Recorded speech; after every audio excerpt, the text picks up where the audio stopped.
How to recover Telegram password. Hey everyone, welcome back to our channel. In this video I will guide you on how you can recover your Telegram password, so make sure to watch the video till the end.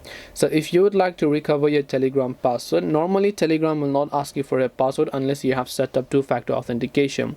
It's going to send a verification code, so you have to actually enter that verification code over here. And when you enter the verification code, only sometimes whenever you're logging in on a new device, it will ask you to enter the password if you had turned on two-step verification. So you can see two-step verification enabled, your account is protected with an additional password. Now if you remember this password, that is completely fine, but if you don't, then what you can actually do is you can tap the forgot password option there, and it will say we have sent a recovery code to the email address you provided. So tap the continue option.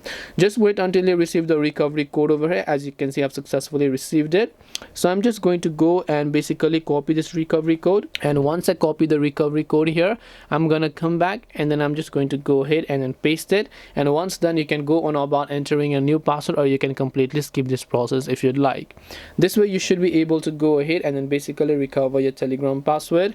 Hope this video was very helpful. If you have got any more questions, then feel free to leave them down below. Thank you for watching till the end of this tutorial, and see you soon in our next video.